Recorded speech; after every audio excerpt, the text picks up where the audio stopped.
Hello. Today we will together unveil the mystery behind a horrifying murder case that shocked the public in the frigid land of Alaska. This case has been described by modern judges as a barbaric, ruthless, and unprecedented murder in Alaska's history. The perpetrator behind it all has been labeled the most wicked criminal, and the victim was a young girl with the mind of a 12-year-old, brutally killed. What's even more terrifying is that the mastermind was a stranger, thousands of miles away from the crime scene.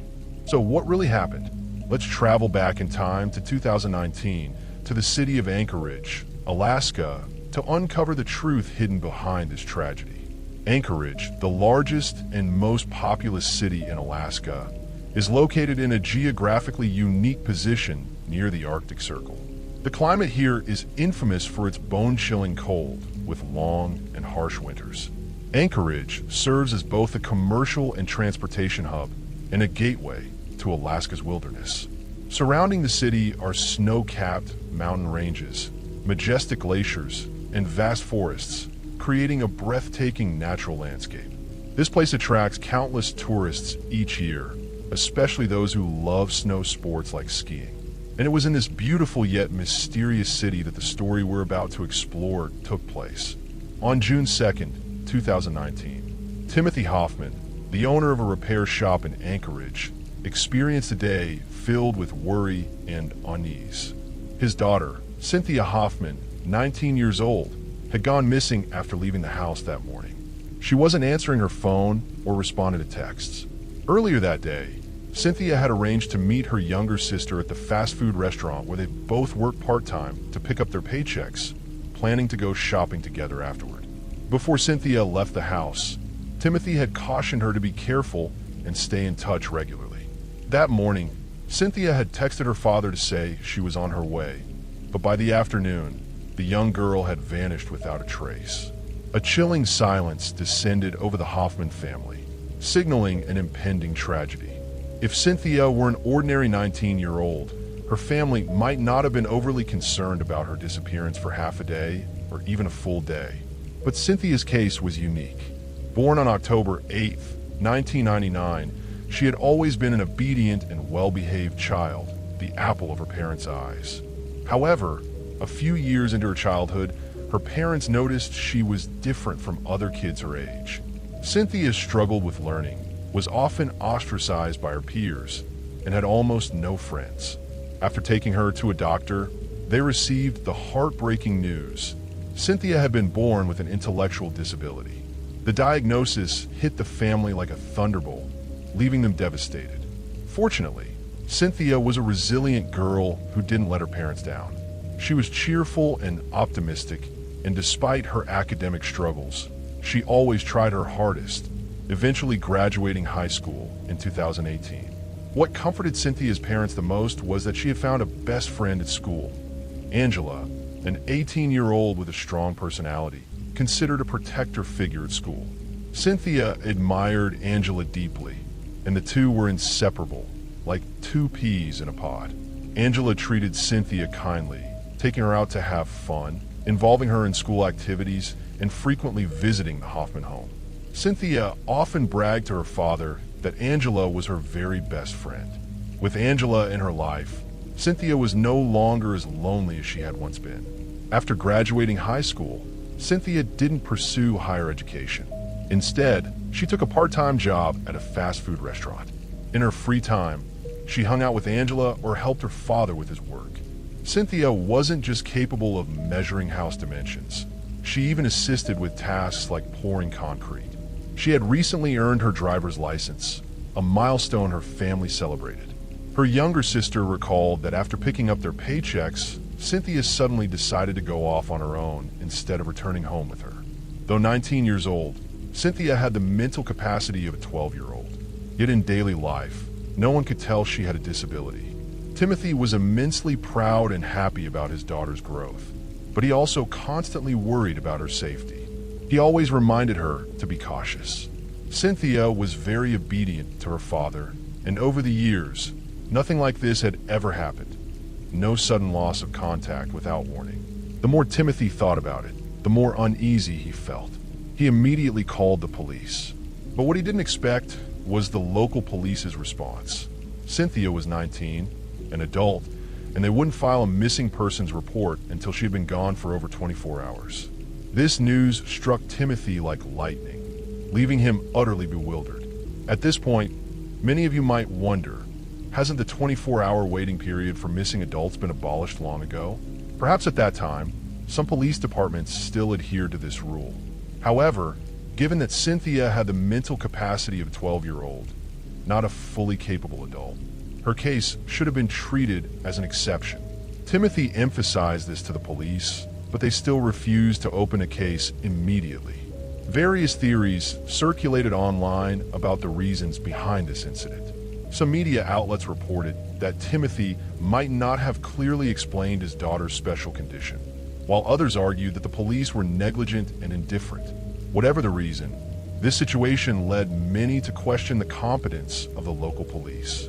But that's a story for later. Faced with the police's apathy, Timothy couldn't sit still and wait. He knew better than anyone that his daughter was in danger. So, he decided to take matters into his own hands and search for her himself. With no other options, Timothy organized a search party. He rallied relatives, friends, neighbors, and co-workers, and together they rode motorcycles through the streets and alleys near their home. He even contacted news outlets to publish missing person notices about his daughter. A large group searched tirelessly all day, but they found no clues. Just as Timothy was nearing despair, Angela, Cynthia's best friend, provided a critical piece of information. She said that around 4 p.m., Cynthia had wanted to go to the North Bicentennial Park to see the polar bears. Angela had dropped her off there and left because she had other plans, assuming Cynthia would head home afterward. She never imagined something would happen. Angela was visibly worried and guilt-ridden for leaving her friend alone. Upon receiving this tip, Timothy rushed to North Bicentennial Park. He asked everyone he encountered if they had seen a 19-year-old girl wearing blue jeans, a hoodie, and sneakers. But after questioning everyone he could, no one had seen Cynthia. Exhausted and overwhelmed with worry, Timothy had no choice but to return home and wait for news from the police. Time ticked by, each minute feeling like an eternity. After a grueling 24 hours, the police finally launched an official investigation. They began by questioning Angela, the last person to see Cynthia. During the interrogation, they uncovered a shocking truth. Angela wasn't her real name. Her true identity was Denali Bremer. Why had Bremer used a fake name to befriend Cynthia? This immediately piqued the police's interest, and they began digging into her background. Though only 18, Bremer had a complicated past, a stark contrast to the kind chivalrous friend Cynthia had known. Bremer was the third of 5 children in her family. After her parents divorced, her mother began dating a new man, a violent abuser who frequently beat the children and even killed Bremer's 2-month-old sister in front of her. It's hard to imagine the terror young Bremer, still a child herself, endured. After years of physical and emotional torment, 7-year-old Bremer finally escaped that hellish household and was taken in by a foster family. Yet the trauma of her childhood clung to her like a deep scar, impossible to erase. Bremer began associating with delinquent teens and spiraled into a life of crime. At 17, she carried a gun and worked as a prostitute. At 18, she was assaulted and gave birth to a daughter. Just weeks after delivering her baby, she returned to her old ways. She was a troubled young woman, to say the least. As the investigation deepened, the police grew increasingly concerned. For an innocent girl like Cynthia, with an immature mind, to be close friends with someone like Bremer was undeniably dangerous. It seemed highly likely that her disappearance was connected to Bremer. Before the police could investigate further, an unexpected development emerged the following evening. Bremer's foster mother, Nicole, contacted the Anchorage police. She revealed that on the night of June 2nd, she had overheard Bremer and a young man named Caden talking at home. Bremer had confessed that she had shot Cynthia and dumped her body in the water. This revelation stunned the police. They had assumed the case would take time to crack, but they had stumbled upon the culprit almost immediately. They promptly brought both Bremer and Caden in for questioning. Based on past experience, The police expected the suspects to deny everything. To their surprise, Brimmer didn't hesitate. She confessed right away. She said, "On June 2nd, Caden, Cynthia, and I went for a long walk to explore the northern valley of Anchorage. We used some illegal substances. We were driving a black car and parked near Thunderbird Falls.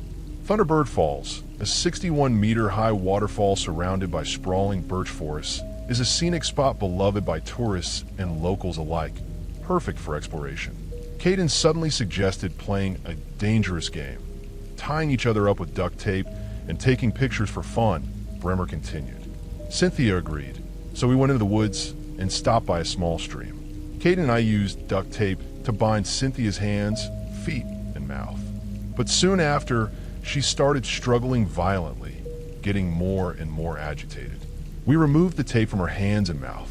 At first, Cynthia said, "I'm going to tell the police you kidnapped me." That made Caden furious. He didn't want the police to know we'd been using drugs. We thought it was just a game, but Cynthia insisted she'd report us. Caden got angrier the more he thought about it. Finally, he lost control and said he'd kill her. I happened to have a handgun with me. Caden grabbed it and shot Cynthia in the back of the head, then threw her body into the water. It all happened so fast, I couldn't stop him. Afterward, I was terrified. Caden kept threatening me not to tell anyone, so I stayed silent. In her statement, Brimmer portrayed herself as a pitiful girl coerced and threatened by Caden into cooperating. But could her account be trusted?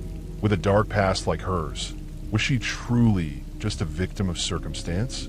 In cases involving multiple suspects, it's common for them to shift blame onto each other. Brimmer's one-sided story wasn't convincing enough on its own. The police decided to hear Caden's side. To their astonishment, Caden didn't deny anything either. He calmly admitted everything, saying he had lost control and shot Cynthia after she tried to record what was happening. When they drove away from the scene, Caden had also instructed Brimmer to fabricate the story about dropping Cynthia off at North Bicentennial Park. The two had even gone to the park afterward to burn Cynthia's wallet, ID, and clothes. Caden emphasized that he had forced Brimmer to do it all, and that she was entirely innocent. Based on the suspect's statements, on June 4th, the police recovered Cynthia's body from a small stream near Thunderbird Falls. She had been shot in the back of the head, her legs bound with duct tape, details that matched both Brimmer's and Caden's accounts. This was enough to prove both were involved in the murder. The police later found the murder weapon, a 9mm handgun that Brimmer had illegally purchased beforehand. At this point, the case had witnesses, physical evidence, and confessions. It should have been closed and sent to trial. However, some sharp-eyed officers remained skeptical of the suspect stories. First, if they were just friends hanging out, why did Brimmer bring a gun? Second, Brimmer claimed she was terrified of Caden. Normally, after a crime like this, she would have fled, not stuck by the killer, and helped destroy evidence. Yet during questioning, Caden had said, "I didn't want Brimmer to go to prison. She's my angel. I'd do anything to protect her and take the fall for her." These words raised doubts among the police. The truth behind the case might not be as simple as it seemed. Who was the real mastermind? Further investigation was needed. The police focused on analyzing the suspect's phones and uncovered a bombshell in Brimmer's iPhone. It turned out that Brimmer and Caden weren't the only ones involved. 3 others were implicated: a young man named Caleb and 2 juveniles. The black car used in the crime had been borrowed by Caleb, and the 2 minors had assisted to varying degrees, lured by Brimmer's promise of payment. Cynthia's death wasn't an impulsive accident during an argument. It was a premeditated murder orchestrated by Brimmer. But what puzzled the police was this: Brimmer and Cynthia had been close friends with no apparent grudges or conflicts. Why would Brimmer kill her? The mystery unraveled when the police recovered the chat history from Brimmer's phone. As mentioned earlier, Brimmer had worked as a prostitute, using social media to find clients and conduct transactions in person. Among her contacts was a suspicious man nicknamed Darling. Brimmer claimed he was Tyler, a millionaire from Kansas. After digging deeper, the police discovered Tyler was a fake identity. His real name was Darren Schillmiller, a 21-year-old from New Salisbury, Indiana, over 5,000 kilometers from Anchorage. After graduating from North Harrison High School, Darren lived with his grandparents. Most of his old classmates remembered him fondly as a shy, polite guy who, despite poor grades, was kind and helpful.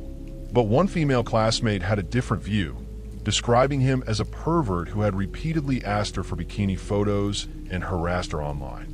The police investigated Darren's social media and found he often used fake identities to make perverse requests of online users, many involving infants, such as explicit photos or soiled diapers.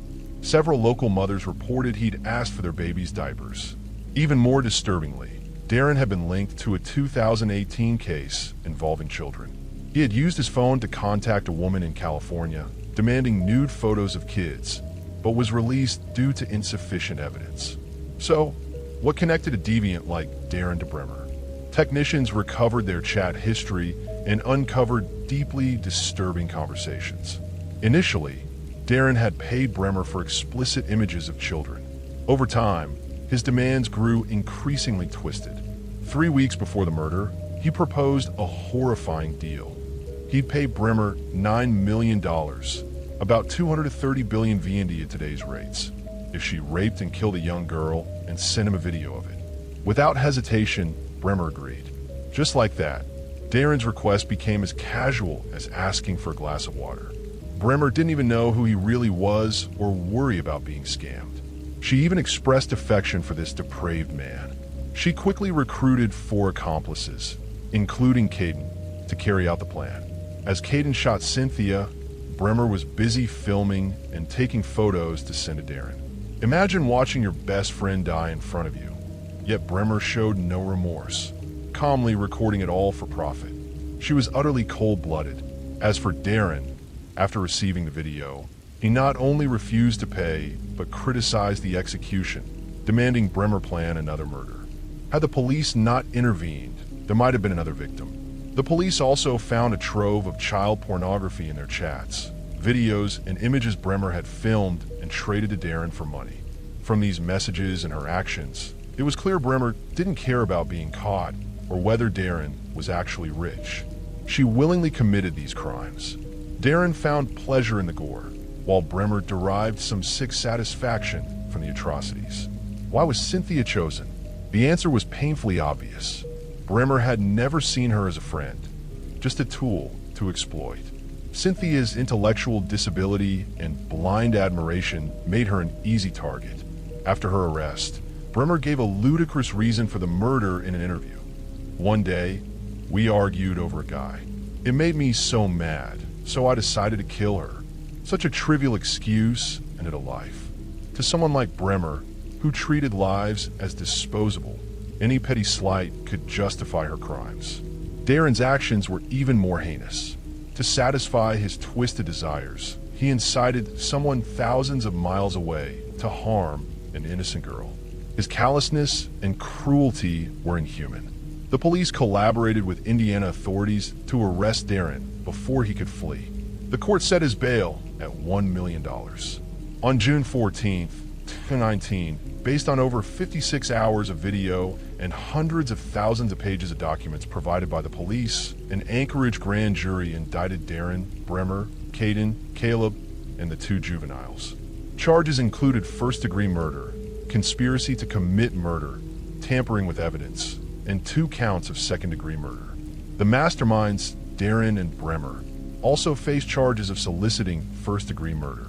Both pleaded not guilty, fiercely defending themselves. Bremer claimed she was a victim manipulated by Darren, saying, "It doesn't make me any less a murderer, just something on my conscience. I didn't physically take a human life, I was just the catalyst. That's my burden." Darren also claimed victimhood, saying he was controlled by his warped desires and couldn't help himself. Could justice prevail against such excuses? The chief prosecutor argued that those who executed Cynthia Hoffman altered countless lives forever, including those of juveniles outside Alaska. After hearing both sides, the judge ruled it a premeditated contract killing. Bremer acted with cold calculation, meticulously planning and executing it. A textbook case of first-degree murder and hiring someone to kill, the gravest offenses. She showed no remorse and even planned further crimes, an unforgivable act. Though Darren didn't directly participate, his actions also constituted first-degree murder and solicitation of murder. He orchestrated the tragedy for his own sick thrill. The judge noted that the video Bremer recorded, showing Cynthia bound with duct tape, was one of the most disturbing pieces of evidence he'd ever seen in his career. Due to the number of people involved and the impact of the pandemic, the trial was delayed multiple times. During this long wait, Cynthia's father tirelessly sought justice for his daughter. In an interview, he expressed his anguish and determination. After years of waiting and proceedings, the court finally delivered its verdict in 2024. Darren was sentenced to 99 years in prison on January 11, 2024. Bremer received the same sentence on February 12, 2024. Both also faced charges of conspiracy to produce and distribute child pornography, carrying a maximum of 30 additional years. Caleb was convicted of second-degree murder and sentenced to 40 years in August 2024. Caden, 16 at the time of the crime, accepted a plea deal for second-degree murder, facing 30 to 85 years, though his exact sentence wasn't disclosed. Details about the two juveniles remain confidential due to their age. Remarkably, this horrific case didn't end with the trial. It sparked a prolonged online debate. Many of those involved were young, and some even viewed Bremer as a victim of circumstance, arguing her crimes stemmed from a traumatic childhood and Darren's manipulation, deserving leniency. Others insisted she wasn't innocent. Her chilling indifference and eagerness to plan another murder were terrifying. She wasn't a victim, but a cold-blooded killer who relished her crimes. Though the perpetrators received fitting punishment, the Hoffman family's pain of losing Cynthia will never fade. For years, her father held memorial rides on her death anniversary to honor her memory. On June 2nd, 2024, marking 5 years since her death, tragedy struck again. Timothy, 58, died in a motorcycle accident during the memorial. It was the first time his wife, Barbara, joined him in the event. She survived, but suffered severe injuries, requiring multiple surgeries to recover. Since then, Donald Jr., Cynthia's younger brother, has taken up the responsibility of commemorating his lost loved ones, vowing to continue the annual motorcycle memorials. Cynthia's story is a costly lesson for us all. It reminds us of the importance of education, care, and creating a safe environment for society's vulnerable. It's also a warning about the internet's dark side and the need to equip ourselves and our loved ones with the knowledge and skills to stay safe from hidden dangers. Stay vigilant, keep questioning, and never stop learning to recognize and avoid those with ill intent. Above all, spread love and empathy to make the world safer for everyone, especially the most vulnerable, like Cynthia. That concludes today's story. See you next one.